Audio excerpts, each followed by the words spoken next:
જય સ્વામિનારાયણ। ચેપ્ટર 11 માં આપણે આગળ જોઈએ થિયરીના પોઈન્ટ। ત્યારે સમતલ અનન્ય મળે છે ત્યારે આપણે એનું સમીકરણ શોધવાનું હશે। એમાં અલગ અલગ કેસ છે, 2-3 કેસ જોઈએ। સમતલ પરનો અભિલંબ। હવે અભિલંબ એટલે શું, પહેલાં આપણે એ સમજવું પડે, બરાબર। સમતલના દરેક સદિશ એને લંબ હોય એ દિશાના સદિશને સમતલનો અભિલંબ કહેવાય। અહીંયા સદિશ n દર્શાવેલો છે એ સમતલનો અભિલંબ છે। કેવો સદિશ છે, કેવી દિશા છે કે જે સમતલના દરેક સદિશ છે ને એ બધાને લંબ હોય એ દિશાનો સદિશ છે। તો સમતલ પરનો અભિલંબ ખબર હોય અને તેનું ઉગમ બિંદુથી અંતર શું થાય છે એ આપેલું હોય તો સમતલનો અભિલંબ સ્વરૂપમાં સમીકરણ મળી શકે। એ સિવાય સમતલ કયા બિંદુમાંથી પસાર થાય છે અને આપેલ દિશાને લંબ હોય તો સમતલનું અનન્ય સમીકરણ મળે। અને ત્રીજો કેસ છે, આપેલા 3 અસમરેખ બિંદુમાંથી પસાર થતું હોય તો પણ અનન્ય સમતલ મળે। એ સિવાય 2 વિષમતલીય સમાંતર રેખામાંથી પણ અનન્ય સમતલ મળે। પરસ્પર છેદતી રેખા હોય તો અનન્ય સમતલ મળે। આ બધા કેસની અંદર આપણે સમતલનું સમીકરણ શોધવાનું થશે। એમાં ફર્સ્ટ કેસ જોઈએ। અહીંયા કેવું સમતલ આપેલું છે, આ એક સપાટી છે, બરાબર, જેનું ઉગમ બિંદુથી અંતર d છે। d એ સમતલનું ઉગમ બિંદુથી અંતર દર્શાવે છે। અને જો n એ સમતલને લંબ એકમ સદિશ હોય તો p ઓફ સદિશ r, એટલે આ p ઓફ xyz છે એને સંગત સદિશ છે ને એ સદિશ r છે, સમતલ પરનું કોઈ સ્વેર બિંદુ છે। તો અભિલંબના સ્વરૂપમાં આપણે જો સદિશ સ્વરૂપ લખવું હોય સમતલનું તો કઈ રીતે લખાશે, સદિશ r dot n caret equal to d। આ ખાસ સમજો, પહેલું સમતલનું સમીકરણ આપણે લીધેલું છે કે જ્યાં n શું છે, અભિલંબ છે, અને d શું છે, ઉગમ બિંદુથી સમતલનું લંબ અંતર, અને r કોઈ પણ સ્વેર બિંદુ હોય સમતલનો એનો સ્થાન સદિશ છે। r તો દરેકમાં આવશે, જ્યારે આપણે સદિશ સ્વરૂપ લખશું ત્યારે r તો આવશે જ। સદિશ r dot n caret equal to d, જ્યાં n કેરેટ એટલે એકમ અભિલંબ સદિશ છે। આની જો આપણે કાર્ટેશિય સ્વરૂપમાં ફેરવવા હોય તો બધાના યામ નક્કી કરવા પડે। સદિશ r ને કહે xi caret plus yj caret plus zk caret. n caret એકમ સદિશના સ્વરૂપમાં લખીએ તો li caret plus mj caret plus nk caret. અને d તો અંતર જ દર્શાવે છે, સદિશ છે ને ઘટકો સ્વરૂપે લખ્યા છે। તો સમતલનું કાર્ટેશિય સ્વરૂપ થશે lx plus my plus nz equal to d। અહીંયા એલિમેન્ટ શું દર્શાવે છે, એકમ સદિશના ઘટકો છે, એટલે દિક્ કોસાઇન દર્શાવે છે। હવે આ કાર્ટેશિય સ્વરૂપ તો થયું, પણ આપણે દિક્ ગુણોત્તરના સ્વરૂપમાં લખવું હોય એટલે કે ABC, જો સમતલના અભિલંબના દિક્ ગુણોત્તર હોય તો એનું સદિશ સમીકરણ આ રીતે મળશે, સદિશ r dot ai caret plus bj caret plus ck caret equal to d। અહીંયા ABC શું દર્શાવે છે, દિક્ ગુણોત્તર દર્શાવે છે સમતલના અભિલંબના। એને આપણે કાર્ટેશિય સ્વરૂપે લખીએ તો ax plus by plus cz equal to d થશે। ABC એ સમતલના અભિલંબના દિક્ ગુણોત્તર દર્શાવે છે। હવે આપેલ સદિશને લંબ અને આપેલ બિંદુમાંથી પસાર થતા હોય એવા સમતલનું સમીકરણ આપણે શોધવું છે। આગળ શું હતું, ઉગમ બિંદુથી અંતર d હોય અને સમતલ n કેરેટ એને લંબ હોય તો આપણે એ સમીકરણ નક્કી કર્યું હતું। એટલે અહીંયા એ તો કેસ છે જ કે આપેલ સદિશને લંબ છે, પણ હવે બિંદુ આપેલું છે કે કોઈ એક બિંદુમાંથી પસાર થાય છે a ઓફ સદિશ એમાંથી, તો એનું સદિશ સમીકરણ આપણે લઈએ, એ જ સ્વરૂપ છે સદિશ r માઇનસ સદિશ a ડોટ n સદિશ ઇક્વલ ટુ 0। અહીંયા આપણે ડોટ ગુણાકાર કરીએ ખરેખર તો r dot n equal to a dot n એને d કહીએ તો આગળનું જે સ્વરૂપ હતું એ જ અહીંયા છે, પણ થોડુંક અલગ રીતે a ઓફ a બારમાંથી પસાર થાય તો સદિશ r માઇનસ સદિશ a ડોટ સદિશ n ઇક્વલ ટુ 0। એને આપણે કાર્ટેશિય સ્વરૂપે જો લખવું હોય તો r એટલે હંમેશા x y z ઘટકો લઈએ છીએ આપણે અદિશ ઘટકો, સદિશ સ્વરૂપે લખીએ તો xi caret plus yj caret plus zk caret. એ બિંદુ દર્શાવે છે એટલે x1 y1 z1 ઘટકો લઈએ, અને સદિશ nની દિક્ કોસાઇન દિક્ ગુણોત્તર જો abc હોય તો સમતલનું સમીકરણ આવી રીતે થશે, આર માઇનસ એ એટલે શું? X minus x1 I caret plus Y minus y1 J caret plus Z minus z1 કે કેરેટ ડોટ સદીશ એન એટલે એ આઈ કેરેટ પ્લસ બી જે કેરેટ પ્લસ સી કે કેરેટ. હવે અહીંયા ડોટ ગુણાકાર કઈ રીતે થશે? આઈવાળા પદનો આઈવાળા પદ સાથે એટલે સહગુણકોનો ડોટ ગુણાકાર થાય. બાકીના તો 0 થાય કેમ કે આઈ ડોટ જે આઈ ડોટ કે એ હંમેશા 0 હોય એટલે એ ડોટ ગુણાકાર લઈએ અને આઈ ડોટ એટલે આઈ સ્ક્વેર 1 થાય, જે સ્ક્વેર 1 થાય, કે સ્ક્વેર 1 થાય. તો આપણે સીધા સહગુણકોનો જ ગુણાકાર લેતા હોઈએ છીએ.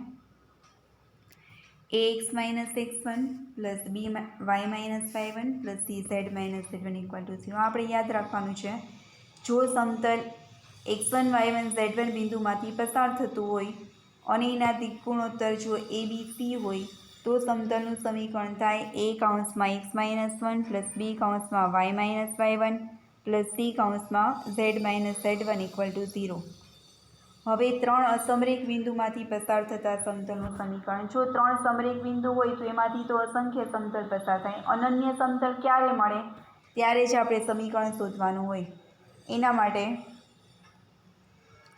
બિંદુ લીધેલા છે એ ઓફ સદીશ એ બાર, બી ઓફ સદીશ બી બાર, સી ઓફ સદીશ સી બાર. આ 3 અસમરેખ બિંદુ છે અને સમતલ પરનું કોઈ સ્ક્વેર બિંદુ પી ઓફ સદીશ આર છે. તો સમતલનું સમીકરણ શું થાય? સદીશ આર માઇનસ સદીશ એ ડોટ સદીશ બી માઇનસ સદીશ એ ક્રોસ સદીશ સી માઇનસ સદીશ એ ઇક્વલ ટુ 0. આ થર્ડમાં માઇનસની નિશાની છે, ક્રોસ નથી, બધામાં માઇનસ આવશે. સદીશ આરમાંથી સદીશ એ બાદ કરવાનો, સદીશ બીમાંથી સદીશ એ બાદ કરવાનો અને સદીશ સીમાંથી સદીશ એ બાદ કરવાનો. આ ક્રમમાં છે. સદીશ આર માઇનસ એ ડોટ સદીશ બી માઇનસ એ ડોટ ક્રોસ સદીશ સી માઇનસ સદીશ એ ઇક્વલ ટુ 0. ઉપરનું સ્વરૂપ છે ને સદીશ આર માઇનસ સદીશ એ ડોટ એન, ખરેખર આ જ દર્શાવે છે. આર માઇનસ એ તો કોમન જ છે, તો એન એટલે શું હતું? સમતલનો અભિલંબ અથવા તો સમતલને લંબ સદીશ. તો અહીંયા પણ જો સમતલના બે બિંદુ એ અને બી હોય તો એના પરથી એક સદીશ શું મળે? સદીશ બી માઇનસ એ. સી અને એ પરથી શું મળશે? સી માઇનસ એ. તો આ સદીશ સમતલના બે સદીશ છે એનો ક્રોસ ગુણાકાર કરેલો છે.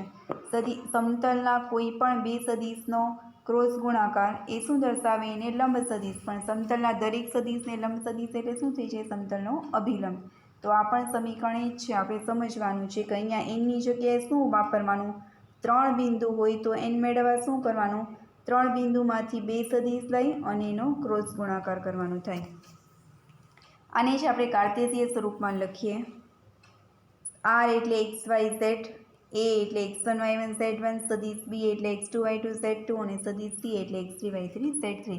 તો એક્સ વાય ઝેડમાંથી પહેલું બિંદુ બાદ કરવાનું, એ પહેલી હાર. બીજા બિંદુમાંથી પહેલું બિંદુ એટલે x2 minus x1 y2 minus y1 z2 minus z1. ત્રીજા બિંદુમાંથી સી બિંદુમાંથી એટલે x3 minus x1 y3 minus y1 અને z3 માઇનસ z1 નિશ્ચય 1 બરાબર 0. આ રીતે આપણે સમતલનું સમીકરણ શોધી શકીએ. કેમ કે આ સદીશમાં શું છે? ડોટ અને ક્રોસ. તે શું દર્શાવે? પેટી ગુણન. અને પેટી ગુણનને આપણે નિશ્ચયક સ્વરૂપે દર્શાવીએ છીએ. નેક્સ્ટ જોઈએ સમતલના સમીકરણનું અંતઃખંડ સ્વરૂપ. જો સમતલ x અક્ષ, y અક્ષ અને z અક્ષ પર અનુક્રમે ABC અંતઃખંડ બનાવે તો સમતલનું સમીકરણ થાય x upon a plus y upon b plus z upon c equal to 1. આ યાદ રાખવાનું કે એબીસી અંતઃખંડવાળા સમતલનું સમીકરણ શું છે? તો એક્સના છેદમાં a પ્લસ વાયના છેદમાં b પ્લસ ઝેડના છેદમાં c ઇક્વલ ટુ 1. સમજી લઈએ આકૃતિ દ્વારા શું કહેવા માગે છે. આ સમતલ એક્સ અક્ષને a00 માં છેદે છે, એટલે કે એક્સ અક્ષ સાથેનું છેદબિંદુ એનો a00 છે. વાય અક્ષને 0b0 માં છેદે છે અને ઝેડ અક્ષને 00c માં છેદે છે. જો એક્સ અક્ષને a00 માં છેદે તો એનો એક્સ અંતઃખંડ એ હોય, વાય અંતઃખંડ બી હોય અને ઝેડ અંતઃખંડ છે સી થાય. ત્યારે સમતલનું સમીકરણ આપણને આ ટાઈપનું મળે છે. X upon a plus y upon b plus z upon c equal to 1. પણ જો સમતલનું સમીકરણ આ રીતે આપેલું હોય કાર્ટેશિયન સ્વરૂપે ax plus by plus cz plus d equal to 0, તો આપણે કઈ રીતે મેળવશું? હવે અંતઃખંડનો અર્થ શું છે? કે એક્સ અક્ષ સાથેનો છેદ ત્યારે વાય અને ઝેડ શું મૂકી દેવાના થાય? 0. એક્સ અક્ષને A00 જો સમતલ છેદે તો એક્સની જગ્યાએ સ્મોલ a મુકાય, y0 મુકાય, z0 મુકાય અને કર્તા કોને બનાવવાનો થાય? એને જ કર્તા બનાવવાનો થાય. A00 છેદે તો એ છે એક અંતઃખંડ છે, એને કરતા બનાવીએ તો આ શું મેળવો આપણને? -d/a. એવી રીતે yxને 0b0 છેદે જ yની જગ્યાએ સ્મોલ b મૂકીએ, એક્સ અને ઝેડની જગ્યાએ 0 મૂકીએ અને સ્મોલ બીને કરતા બનાવીએ તો -d/b. એવી રીતે સી માટે -d/c. એટલે અંતઃખંડના સૂત્ર શું મળ્યા? માઇનસ અચળ પદ છેદમાં અનુરૂપ ઘટકો. એક્સ અંતઃખંડ જોતો હોય તો એક્સનો સહગુણક, વાય અંતઃખંડ જોતો હોય તો વાયનો સહગુણક, ઝેડ અંતઃખંડ જોતો હોય તો ઝેડનો સહગુણક. આ રીતે નક્કી થાય. જે અંતઃખંડ જોઈએ છે એ સિવાયના 0 મૂકી અને એને કરતા બનાવવાના થાય. હવે નેક્સ્ટ જોઈએ, આપેલા બે સમતલના છેદમાંથી પસાર થતા સમતલનું સમીકરણ. પહેલા સમતલને પાયે 1 વડે દર્શાવીએ.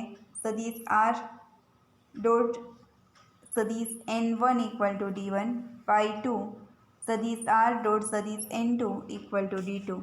હવે આ બે સમતલના છેદમાંથી પસાર થતા સમતલનું સમીકરણ જોઈશ. પહેલાં સદિશ સ્વરૂપ લઈએ તો સદિશ r ડોટ સદિશ n1 પ્લસ લેમ્બડા સદિશ n2 = d1 plus lambda d2. બરાબર. સદિશના આ સમીકરણની ડાબી ભાગમાં પણ આપણે લેમ્બડાનો ઉપયોગ કરીએ છીએ અને જમણી બાજુ પણ લેમ્બડાનો ઉપયોગ કરીએ છીએ. યાદ રાખવા માટે n1 પ્લસ લેમ્બડા n2 અને જમણી બાજુ શું તો કે d1 પ્લસ લેમ્બડા d2. આને આપણે કાર્ટેશિયન સ્વરૂપે લખવું છે. n1 એટલે પહેલા સમતલના અભિલંબના ઘટકો લખીએ તો a1i plus b1j plus c1k. બીજા સમતલના અભિલંબ માટે a2i plus b2j plus c2k. સદિશ r એટલે xi plus yj plus zk. આની અંદર જ બધા ઘટકો મૂકીએ સદિશ સમીકરણમાં. તો હવે સમતલનું કાર્ટેશિયન સ્વરૂપ તરફ આપણે જઈ રહ્યા છીએ. તો થશે આવું: a1x plus b1y plus c1z minus d1 plus lambda, a2x plus b2y plus c2 minus d2 = 0. બરાબર. આ સમીકરણ સદિશ સ્વરૂપનું હતું, એને ક્લિયરલી કરી નાખેલું છે. તો છેલ્લું સ્વરૂપ આવું છે: પહેલું સમતલ પ્લસ લેમ્બડા, બીજું સમતલ = 0. એટલું જ યાદ રાખવાનું. જો સમતલ કાર્ટેશિયન સ્વરૂપમાં આપેલા હોય તો પહેલું સમતલ પ્લસ લેમ્બડા, બીજું સમતલ = 0. પણ અહીંયા શરત એ છે કે બરાબરની ડાબી બાજુ લઈ લેવાનું બધું. a1x plus b1y plus c1z plus d = 0. એ ટાઈપનું સમીકરણ છે, બધું ડાબી બાજુ. તો આવી રીતે મળશે: પહેલું સમતલ પ્લસ લેમ્બડા, બીજું સમતલ = 0. અહીંયા = 0 દેખાતા નથી, તમે લખી લેજો.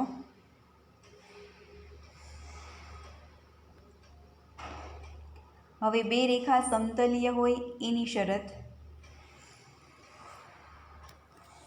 પહેલી રેખા છે સદિશ r = સદિશ a1 પ્લસ લેમ્બડા b1, સદિશ r = સદિશ a2 પ્લસ મ્યુ b2. હવે બે રેખા સમતલીય હોવાની શરત આપણે યાદ રાખવાની છે. એનું સદિશ સ્વરૂપ સદિશ a2 - a1 એટલે કે બે બિંદુના ઘટકોની બાદબાકી ડોટ સદિશ b1 ક્રોસ b2 = 0. પેટી ગુણન દર્શાવે છે. આ ડોટ અને ક્રોસ છે તો આપણે નિશ્ચયકની મદદથી કરી શકીએ. શરત યાદ રાખવાની. પહેલો ભાગ શું છે? બે બિંદુના યામની બાદબાકી બીજાની અંદર બેની દિશાનો ક્રોસ ગુણાકાર છે. પહેલી રેખાની દિશા b1 છે, બીજી રેખાની દિશા b2 છે તો એનો ક્રોસ ગુણાકાર છે. સદિશ a2 માઇનસ સદિશ a1 ડોટ સદિશ b1 ક્રોસ સદિશ b2 = 0. હવે આપણે એને કાર્ટેશિયન સ્વરૂપમાં લખવું હોય તો પહેલા બિંદુને એટલે કે એ લખેલો હતો એને a1 x1 y1 z1 થી દર્શાવીએ. બીજા બિંદુને x2 y2 z2 લઈએ. પહેલી દિશા માટે ઘટકો લઈએ a1 b1 c1 દિક ગુણોત્તર. બીજી દિશા માટે લઈએ a2 b2 c2. તો કાર્ટેશિયન સ્વરૂપ કઈ રીતે લખાશે? હવે શરતના સદિશ સ્વરૂપમાં શું છે? પહેલામાં બે બિંદુની બાદબાકી. બરાબર. એટલે થશે x2 - x1 y2 - y1 z2 - z1 equal to 0. અહીંયા ખાસ મારે લખવામાં મિસ્ટેક લાગે છે, x માઇનસ x1 નથી, શું આવશે? x2 minus x1, y2 minus y1 અને z2 માઇનસ z1. બીજી હારમાં a1 b1 c1, ત્રીજી હારમાં a2 b2 c2. આ આપણે યાદ રાખી લેવાનું. રેખા સમતલીય કરવા માટે શું છે? પહેલાં બે બિંદુની બાદબાકી પહેલી હાર, પહેલી દિશા એ બીજી હારમાં, બીજી દિશા એ ત્રીજી હારમાં. જો નિશ્ચાયકનું મૂલ્ય 0 હોય તો બે રેખા સમતલીય છે એવું કહી શકાય. હવે બે સમતલો વચ્ચેનો ખૂણો આપણે નક્કી કરવો છે. આગળ આપણે બે રેખા વચ્ચેનો ખૂણો કરેલો છે, હવે બે સમતલ વચ્ચેનો ખૂણો. સમતલનું સ્વરૂપ લઈએ, સદિશ r ડોટ સદિશ n1 ઇક્વલ ટુ d1, સદિશ r ડોટ સદિશ n2 ઇક્વલ ટુ d2. આ બે અભિલંબ n1 અને n2 હોય, બરાબર, સદિશ સમતલના અભિલંબ. તો અભિલંબ વચ્ચેનો ખૂણો જો થીટા હોય તો એ જ બે સમતલ વચ્ચેનો ખૂણો છે. બે સમતલ વચ્ચેનો ખૂણો એનો અર્થ કે એના બે અભિલંબ વચ્ચેનો ખૂણો. અને એ જો આપણે થીટા ધારી લઈએ તો કોસ થીટા ઇક્વલ ટુ સદિશ n1 ડોટ સદિશ n2 અપન સદિશ n1નું માન સદિશ n2નું માન આખાનો માનાંક. આ મૂલ્ય હંમેશા ધન મળશે. પહેલા ચરણનો જ ખૂણો આપણે લઈએ છીએ એટલે અંશમાં બે અભિલંબનો ડોટ ગુણાકાર, છેદમાં બે અભિલંબનો માન આખાનો માનાંક. આટલું યાદ રાખવાનું. અંશમાં બે અભિલંબનો ડોટ ગુણાકાર, છેદમાં બે અભિલંબનો માન આખાનો માનાંક. હવે જો સદિશ n1 ડોટ n2 0 હોય તો શું થાય? n1 ડોટ n2 0 હોય તો આખું માપ 0 થશે. અંશ 0 એટલે આખું માપ 0 થાય. તો બે સમતલ વચ્ચેનો ખૂણો શું થયો? Cos theta 0. તો એનો અર્થ કે થીટા શું હોય? π/2. કોસ થીટા 0 ક્યારે થશે? જ્યારે થીટા π/2. અહીંયા આપણે પહેલા ચરણની જ વાત કરીએ છીએ, 0 થી π/2ની જ વાત કરીએ છીએ એટલે. હવે જો n1 અને n2 સમાંતર હોય તો સમતલો એકબીજાને સમાંતર થશે. બે અભિલંબ સમાંતર હોય તો બે સમતલો સમાંતર હોય. અને બે સમતલ લંબ હોય તો ડોટ ગુણાકાર 0 થાય. બે સમતલ સમાંતર હોય તો અનુરૂપ ઘટકનો ગુણોત્તર સરખો થાય. અથવા સદિશ સ્વરૂપે ટૂંકમાં લખીએ તો સદિશ n1 ઇક્વલ ટુ લેમડા સદિશ n2 કે જ્યાં લેમડા બિલોંગ્સ ટુ r થાય. કોઈ એક સંખ્યા કોમન લેતા બે અભિલંબ સમાન કરી શકાતા હોય તો બે સમતલ સમાંતર છે એવું કહી શકાય. થિયરીના જ વધારે પોઈન્ટ લીધેલા છે. ખાસ 2 વખત 3 વખત જોઈ લેજો, વાંચજો અને સમજી લેજો સરસ રીતે. જય સ્વામિનારાયણ.